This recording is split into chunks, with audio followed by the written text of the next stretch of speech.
As a busy entrepreneur and business owner, do you find yourself overwhelmed with day-to-day tasks? InnerVision Consulting provides virtual assistant services to entrepreneurs, coaches, and nonprofit organizations, taking on those everyday tasks while leaving you time to focus on the things you love, being more productive, and having more flexibility and freedom. Put yourself and your business first. Visit innervisionllc.com or call 804-420-2306 to schedule a free consultation today and learn more about how InnerVision Consulting can support you in taking your business to the next level. I guess an educator that that may not be as connected to hip hop culture, right? That wants to implement some of these ideas, how can they go about, trying to, incorporate some of this stuff when they don't have that connection to the culture? Oh, just go to my website, iamnothiphop.com, and we'll teach you. No, I'm kidding. No, but being serious, that's probably one of the most popular questions, right? Right. And again, I feel at that stage, leverage and weigh on your students because they know and they have the information. And then again, the last thing you want to do is, in this inauthentic way, dive in and appropriate culture or just look, just like inauthentic to your students where they're not going to buy in. Right. I think it's better when you kind of tap in with your students and find out, because that's the thing too. Hip hop culturally is so vast that you can have young people in your room who are not necessarily hip hop, right? But because they're connected to youth culture under that umbrella, yeah, there's alignment. There's alignment there. But that's number one. Malik's First Job Podcast, here to answer any questions that y'all ask. Financial literacy and resources, parents and young people becoming bosses, CEOs, future leaders, entrepreneurs, conferences and boardrooms getting sponsors secured. If you want generational wealth, Brooklyn's own Kerwin Phillip with information to help. Malik's First Job Podcast, Malik's Podcast, Brooklyn's own Kerwin Phillip, Kerwin Phillip. Malik's First Job Podcast, Brooklyn's own Kerwin Phillip. Generational wealth. Peace, what's going on? This is Kerwin Phillip. Welcome to the Malik's First Job Podcast. Today, I have the pleasure of interviewing John Robinson. Now, John Robinson is a man that wears many hats. It includes entrepreneur, creator, label runner, educator, and author. He began his career in the mid-1990s as Little Cy from the group Scienz of Life, a group that comprised of his brother, I.D. Windz, and their late comrade, Inspector Willabee. The group Scienz of Life caught the attention of Bobbito Garcia, co-host of the legendary radio show, the Stretch Armstrong Bobbito Show. Bobbito helped him release their first project through his record label, Fondle Em Records. With a career that spans over 25 years, he has worked with several prominent artists, which includes the late MF Doom, Blue, Emanon, which was a group that comprised of Exile and Aloe Blacc, Rock, Intelligent and C.L. Smooth. In addition to his career as a hip-hop artist, John Robinson is also an educator. He co-wrote the book, Youth Power Culture, a hip-hop ed guide to building teacher-student relationships and increasing student engagement, with co-author Dr. Jason Rawls, also known as producer J. Rawls. His hands-on work in communities, classrooms, and boardrooms around the country touch on all the things that he's learned throughout his career, specifically how the elements of hip-hop can be localized in the classroom and used globally. With that, I'd like to welcome Mr. John Robinson. Yo, peace, respect, brother. How you doing? I'm good, man. How you doing today? I'm feeling good. Doing well, man. Doing well. That's what's up. Thank you for coming on the podcast today. I know we've had several conversations throughout the years, and I know that you do a lot of great work in addition to, what you've done in your music career. Yeah, man. And I mean, real talk, man. This is work that resonates with my soul, this type of work, just the entire movement of Malik's first job. You know, Yes. this is the type of empowerment we needed when we were coming up, and now that we're able to share the gems, let's Right. make it happen. You know, so yeah, this is powerful, man, and this Yes. supersedes a lot of, you know, the tangible things that we may think are cool. This is what I like to call in my crew, we call this building pyramids. These are things you build while you're here that'll be here for a while, you know.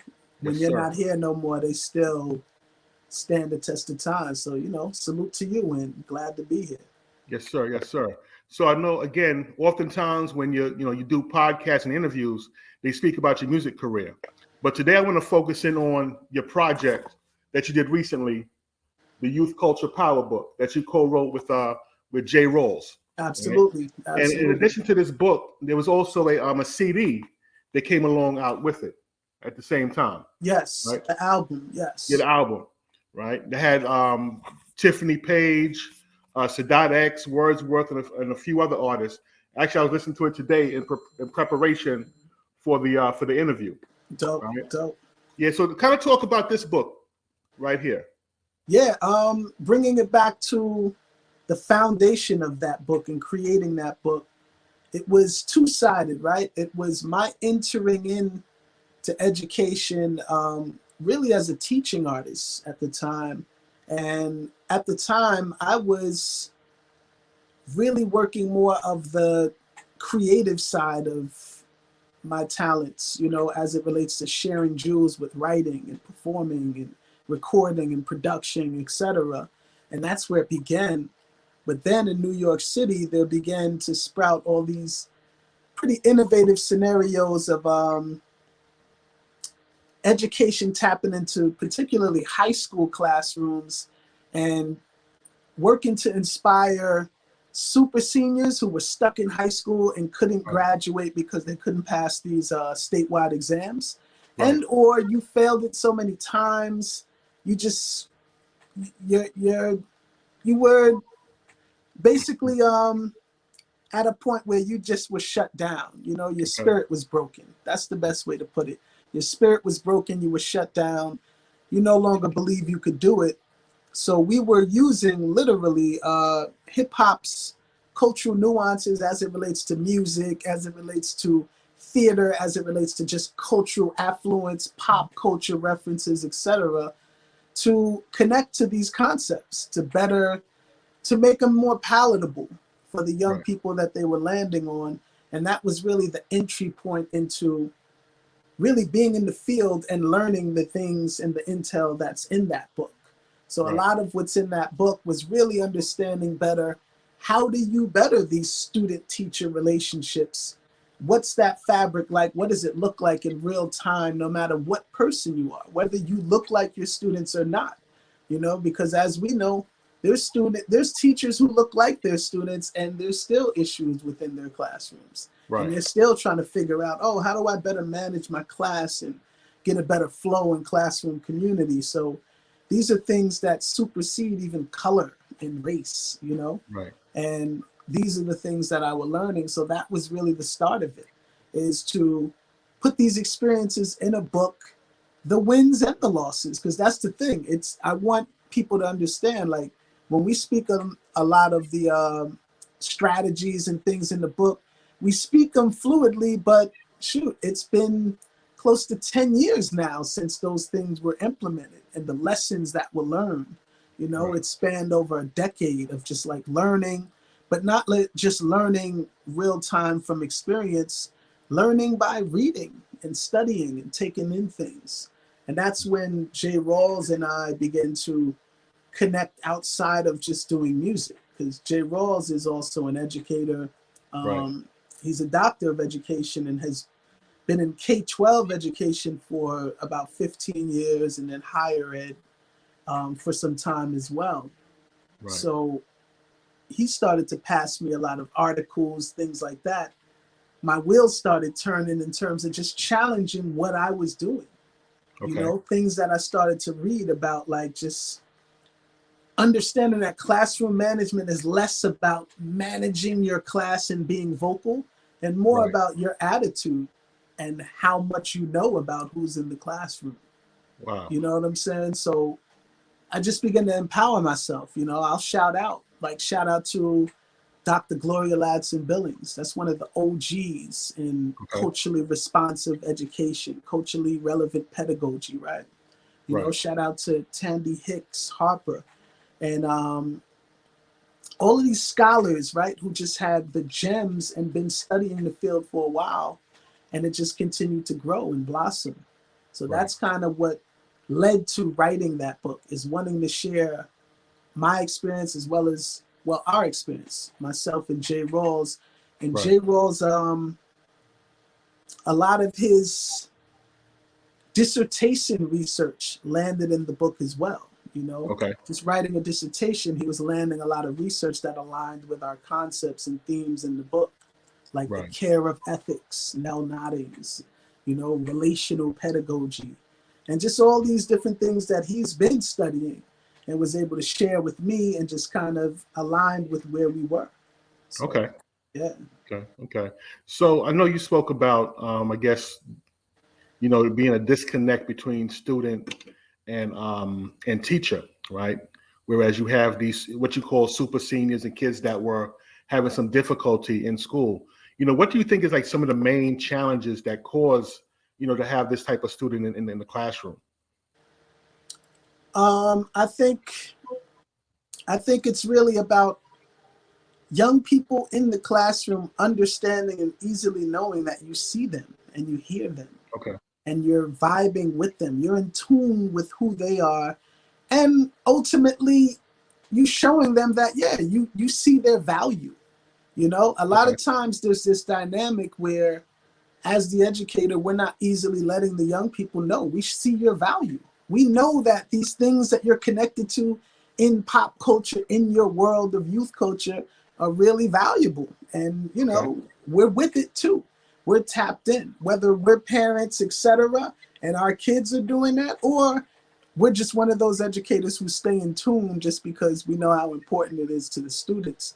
So I think, in my opinion, it's grounded with a lot of the unspoken communication. You don't need to really Okay. say too much. It's more of the action and things you do, what you're bringing into classrooms, you know, Okay. just how much you listen to your students for real and Okay. activate, how much you include their voice in things that involve them as it relates to the classroom. It could be class rules. Why aren't they adding some things to the rules too so they can own it more, you know? Right. So yeah, things like that. That would be my grounding. It's like, am I allowing and embracing student voice? Am Okay. I embracing the diversity and learning styles of the culture that's in my room?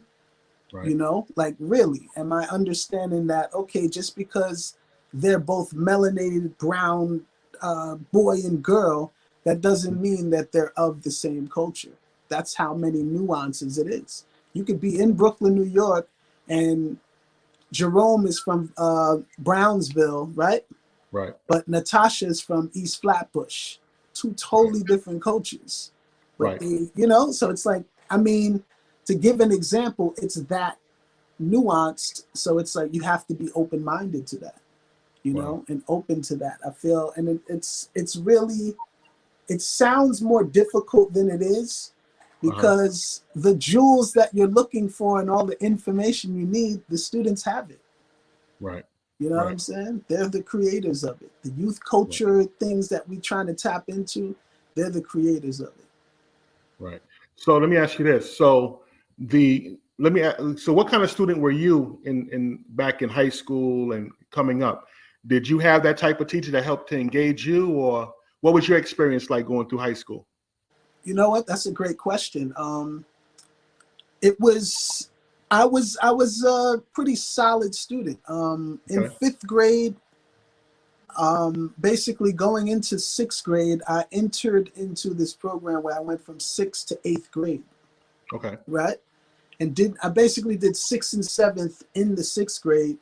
But I guess early on, what I learned about my schoolwork, I started writing early, like writing rhymes, but writing stories really early. And I felt like my writing got so good at a young age that I was able to do a lot of things pretty easily on a solid level as it related to writing reports or doing research, because I was a really good writer, and I felt like that carried me through my school time. But then, real talk, in high school, gaining knowledge itself helped me as well. It just allowed me to just, in general, be studious and read. You know, I developed like my love for reading in high school. And it wasn't necessarily reading the high school material. It was reading about our people, you know what I'm saying? And really discovering a lot of the things that were hidden from us or not taught to us, especially at that time in school. So that began to just give me a stature of being studious. So when it came to the schoolwork, I just applied that same work that I would if I'm doing the knowledge to something or researching some type of gems. You know, reading lessons, etc.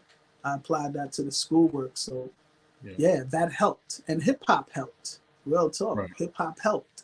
Now, why would you say that? How did hip hop help you? Hip hop helped because at the time, my heroes in hip hop were cool and intelligent at the same time.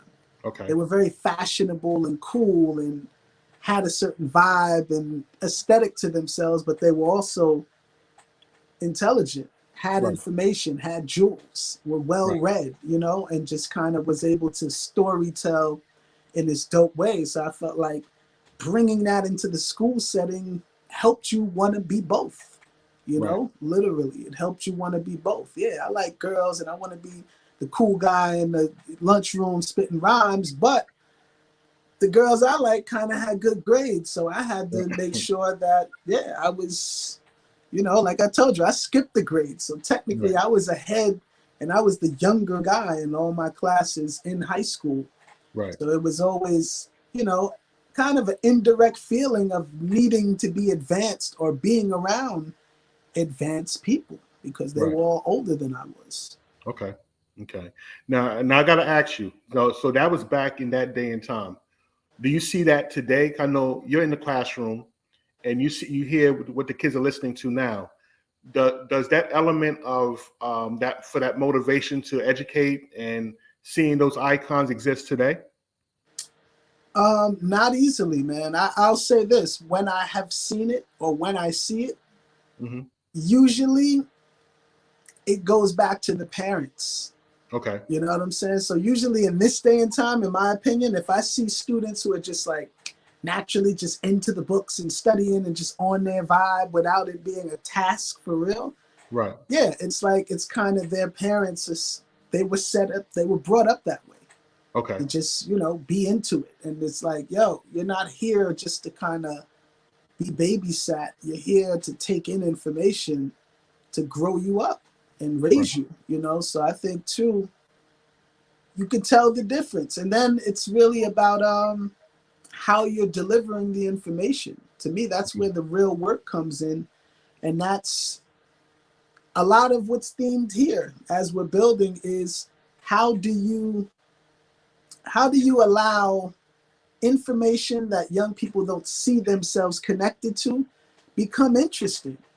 And to me, one of the main ways to do that is connected to things that young people are already interested in, you know, and that's just what it is. I mean, we see it everywhere, right? We see, you know, people like the Flintstones, right? People like hip hop. So guess what they did? They took the Flintstones and got them rapping about Fruity Pebbles and they're selling you cereal. You know what I'm saying? With the gold chains on looking like Run DMC. Or all of these companies basically are like Madison Ave companies are basically channeling through advertising the sauce of hip hop culture, of youth culture, aesthetic, to sell the biggest products to everyone in the world, but yet we're still hesitant about will it work in school or not. You know what I'm saying? And it's like, of course it'll work in school. It's working in the world. Like, have you not seen a Super Bowl commercial in the last 20 years? You know what I'm saying? For real. It's like literally they are borrowing the sauce. I mean, you see Martha Stewart and Snoop in commercials now. When else or where else would that ever happen other than under the umbrella of hip hop culture, youth culture, period? Right. You know what I'm saying? And we have to realize that, yes, if we're tapping into basically the cloth that young people are cut from, of course we'll be successful. Of course we'll be able to better engage them because it's their cloth. They created it. They curated it. And I think we have to get with the times. You know, Right. we really have to get with the times. We're moving in slow motion. I mean, I wasn't the only one who witnessed when quarantine came into effect, how many schools and education scenarios were like kind of up in the air, hands up in the air, trying to figure out and pivot. That was the word, right? Pivot, how to pivot or how to navigate that terrain. And it wasn't smooth. And I felt like being in 2021, we should be prepared for stuff like that. True. You know? True. So what are some like practical things that educators can do to help to reach their classrooms and to help to engage their students? Yeah, that's a great question. I'll say this: entering in, never skip the part of understanding that when you're talking about reaching and engaging and connecting, right? Right. A relationship has to be made, right? Think about it like my entire practice was rooted from a couple of my mentors getting me to understand that my performer self is very valuable in the classroom because a lot of the same rules apply in the sense of if you're on stage and you want to wow the crowd, usually the crowd is not giving it up to you all day without knowing you, without there being some sort of relationship or connection already.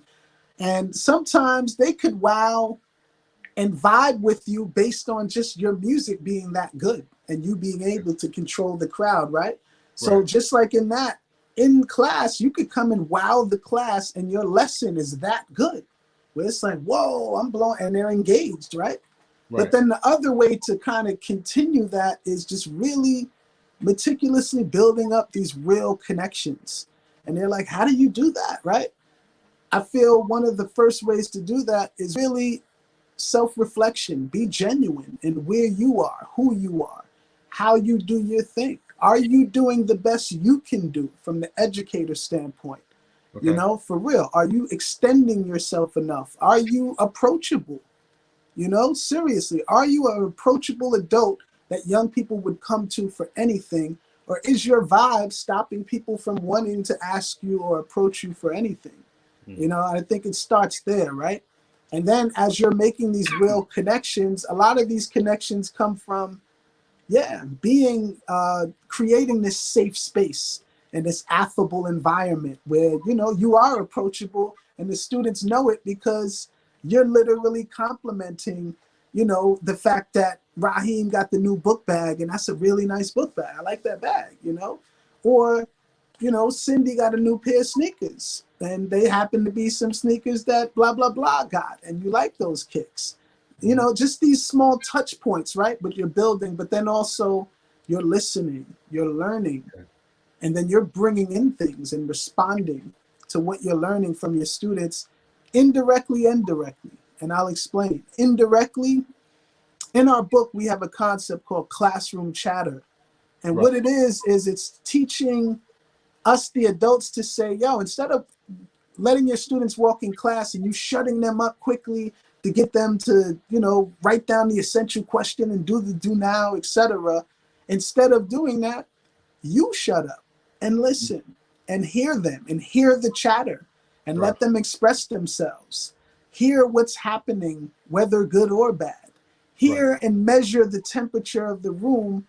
And then a lot of times you'll be able to find out so much about the individuals in your room. You can start to implement these things in your lessons, in activities, etc. And then that is that unspoken communication where your young people say, oh, wow, you hear me, you see me, you feel me, I feel you too, I'm ready to engage. Word. I'm included. I see when I walk in class and I sit down, the first thing I looked up at the board, I saw myself. Because, they had, oh, snap, Mr. JR, we about to learn about world wars. I was kind of like, oh, this is going to be so boring. I sat down, I put my bag down, I look up, and it's Meek Mill versus Drake with world wars on top of it. And I'm just like, yo, I see myself. So what's this about? Right. If I put a tank and a plane and it just said World War I, no one would have asked what it was about. Okay. Even if they see it right there, they wouldn't have got interested 9 times out of 10 because they don't see themselves. So that's the thing too. Allowing your young people to see themselves, put it in there. You don't have to be this expert hip hop educator practitioner. Guess what you have to be? An adult who's grounding the space, who's allowing it, who's making it open, who's being open enough to say, you know what? I don't know everything about it, but y'all do. So let's figure out how I could learn more to implement this in. Let's gamify some way of me gaining information to bring back something to the table. But that's the beginning parts. It's the relationships. But then it's also knowing enough about your students that you can start relating these concepts to pop culture, right? Literally, I gave one example, entering in a concept like world wars using a rap beef that you may be privy to, or you could go on YouTube and find out a little of the scenarios and kind of aligning it, right? With Drake versus Meek, we know Drake is from the 6, right? Or Toronto, right? Right. And then we know Meek is from Philly, right? So those are the 2 territories. And World War, blah, blah, blah, where are the 2 territories? And then you're matching up the territories. Okay, who's Drake's crew? Oh, that's the Young Money crew. That's boom, boom, boom. Okay, that's the allies for boom, boom, boom. And then you're aligning all these concepts from a pop culture reference level that the young people easily see, can easily explain. And now when they're talking about the world wars concept through Meek and Drake, they're geniuses at it because they get it. Right. You know what I'm saying? Because it's aligned. But then even more so, they start to understand that all of these things can be learned, and it's always an origin and a process of things that unfolded, and it's stories. And once they start to get that, before you know it, they're able to take in this information, deliver it to the exam that they need to pass, and they're on their way into the world. And that's a part of it. I feel like that's one side, is the pop culture references. Right. That's something that, we were able to really get good at, and keeping our ear to what's happening. Yeah. Malik's First Job, Financial Principles for Teens, is an excellent resource to get your children started on understanding the basics of financial literacy. This book, which is set in Brownsville, Brooklyn, about a young man who gets his first job and then shortly thereafter sits down with his dad to learn how to manage his money. There are several topics that are covered within this work, such as paying yourself first, disciplining your spending, knowing the difference between an asset and a liability, creating multiple sources of income, as well as the importance of being charitable. So again, if you want to get your children started on understanding finance and becoming responsible adults, we highly recommend that you purchase the book, Malik's First Job, Financial Principles for Teens. So please visit maliksfirstjob.com to get more information. Peace. It's funny, I was listening to the album today, and there was a part in there that was speaking about us like forcing our children to read books that we didn't like reading back when we were coming up. Exactly. Yeah, I can remember in English class, like reading like The Catcher in the Rye and The Crucible and all these other books that, then the most boring books ever, bro. Right. But then the thing is, there's so many touch points. Like a lot of the teachers I was working with in New York were having issues with students writing. And it made sense, because that was the thing. A lot of teachers would be upset. These kids don't write, and I'm like, the world doesn't write. Like, let's be honest, the world doesn't write. The world types on devices mostly. Okay. AKA laptops, desktops, or phones. That's Right. mostly what happens. Yes, some people still write. And no, I'm not against young people having the foundational skill of writing, but I'm also not going to be unrealistic to say why these kids don't write when they don't have to write. There's nothing that forces them to write in their lives in the world. Everything's digitized, right? So then you start to think about it and you say, you know what? But they actually do write. They write in hashtag and meme and emoji and all of that. So then I start to implement that and say, you know what? Low stakes writing will start where I'm going to put an image up that refers to something in pop culture that young people really rock with and say, yo, hashtag this image with as many hashtags as you could come up with in the next 3 minutes. Go. And then before you know it, yo, some of them got a half a page or then a full page of hashtags. Guess what they just did? They wrote. Low stakes writing, but they wrote. And not only did they wrote themes that are connected to an image. So now you can take those hashtags and create and storytell from those hashtags in your way. And then it was just these low stakes writing points that I knew that the young people would buy into and then surprise them by how well they were doing. You know, I feel like we don't give our young people enough time and experience to really enjoy what it feels like to learn and be correct or be in the ballpark. You know, it's like all of those things are important in my opinion, but that was a big part of it. Right. So I guess an educator that that may not be as connected to hip hop culture, right? That wants to implement some of these ideas, how can they go about, trying to, incorporate some of this stuff when they don't have that connection to the culture? Oh, just go to my website, iamnothiphop.com, and we'll teach you. No, I'm kidding. No, but being serious, that's probably one of the most popular questions, right? Right. And again, I feel at that stage, leverage and weigh on your students because they know and they have the information. And then again, the last thing you want to do is, in this inauthentic way, dive in and appropriate culture or just look, just like inauthentic to your students where they're not going to buy in. Right. I think it's better when you kind of tap in with your students and find out, because that's the thing too. Hip hop culturally is so vast that you can have young people in your room who are not necessarily hip hop, right? But because they're connected to youth culture under that umbrella, there's alignment. There's alignment there. But that's number one. Tap in with your students. And what I mean by that directly is gamify experiences to get information about what your students care about in music, in film, in television, in gaming, in activity, sports, etc. And just get all of this information so that you're able to create these experiences. Because that's the thing too, when we're saying hip hop based education, a lot of what we're saying is the foundational skill of hip hop which is creating something from nothing, right? Creating these experiences, and the nothing was the cultural nuances that connect us all. You know what I'm saying? So it's like really learning who your students are and what vibes culturally with the entire classroom based on them all doing the same things and being tapped into the same thing, and include it. Enter your lessons like that, basically make the experience more palatable and more enjoyable because young people are a part of it.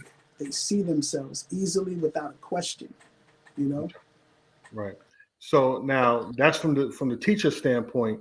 Now, what about a parental standpoint? What can the parents do to kind of help, at home to help get their kids more engaged in the classroom?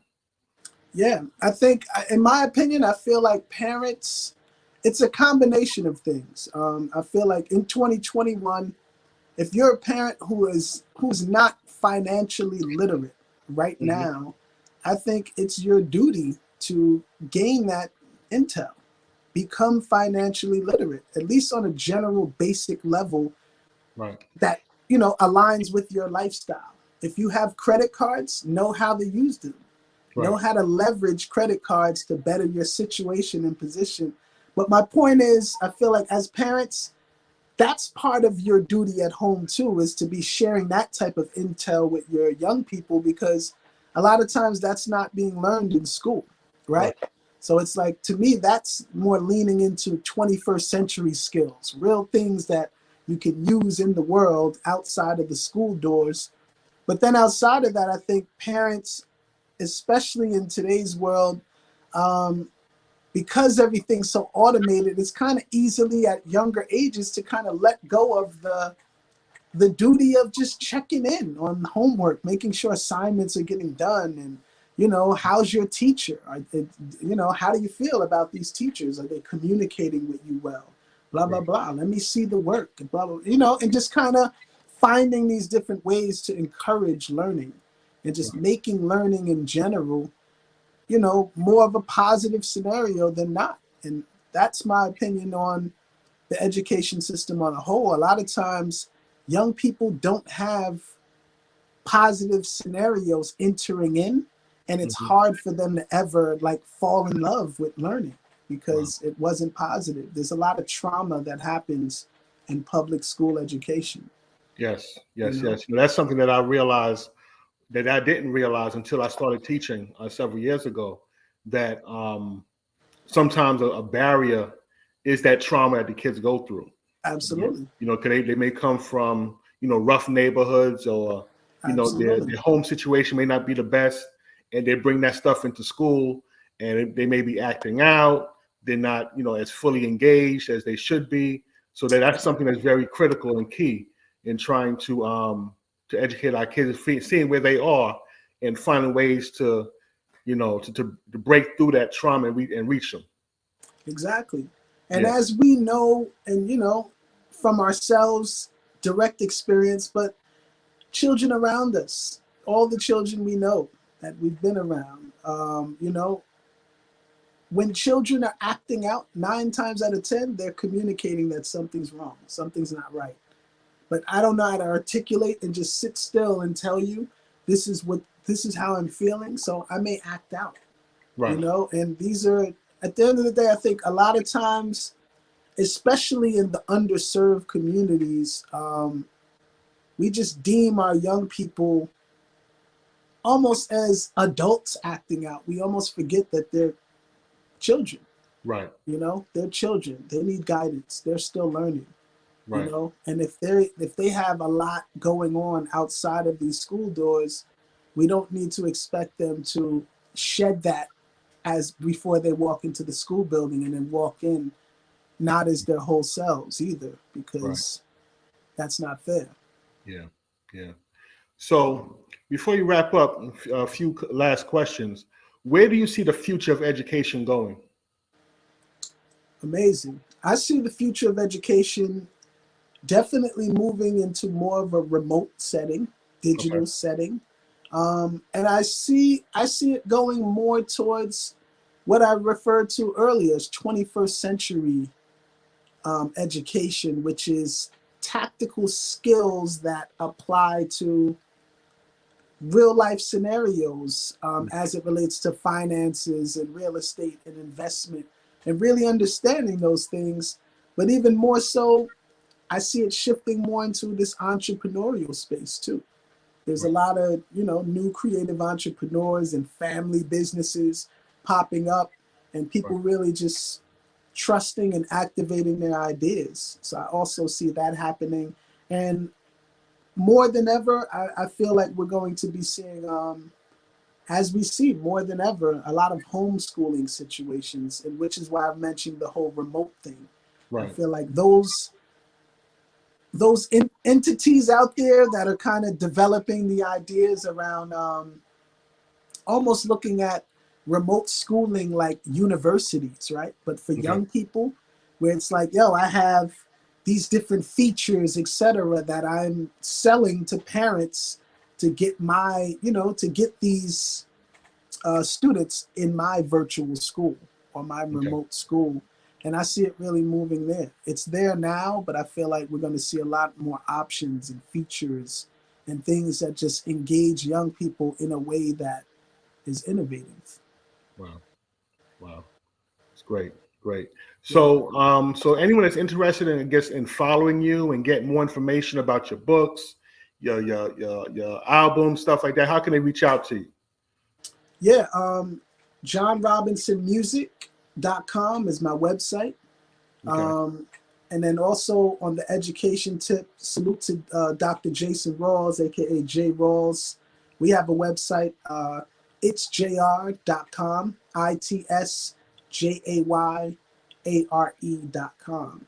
Okay. And then I also got to say this too, because I said this the other day and it's happening faster than I thought. But yeah, we're going to see schools in the metaverse. Absolutely. Schools in the metaverse in no time. Remote, you put on your VR goggles, you're in the building, you're in the classes, you got other avatars chilling with you, and you're learning in this remote VR way. Wow. That's happening. And I feel like that's going to supersede just school. That's going to be job trainings, you know, different level of higher education, etc. Right. You know, as you said that, I thought about, you know, you spoke about the World War II scenario. Now, what if you were able to go into the metaverse and you're actually sitting during that time frame and you're seeing everything act out in front of you? Exactly. You know, that'd be pretty dope. Components I leveraged a lot in classrooms, which was process drama or acting things out, you know, theatrical, you know, actually letting young people act out different historical scenarios and playing characters so they could really own it and put themselves in the scenario, right? Right. And I felt like that was one level, but then to relate it to something they really know really drove it home. But yeah, man, this is clearly something I'm passionate about. Yeah. If you're tuned in and you know you resonate with what I'm speaking of, let's definitely connect. And you know, you can connect with me on my websites, and we'll link there, man. But it's been a pleasure, brother. Right. And yeah, Same man, here. I'm glad Malik got his first job, bro. No doubt. Word up. Just the beginning. Just Yeah, the man. beginning. All right. But again, thanks for coming. Thanks for coming on the podcast. We'll have, Definitely. again, I know you'll be back to talk about more, because as things evolve, you know, especially with this metaverse, you Yes, know, man. concept comes about. I definitely want to have you come back and, you know, and give your thoughts on it and build No some doubt. more about the technology and stuff that's taking place. Absolutely, my brother. All right. Yo, peace. All right. Generational wealth.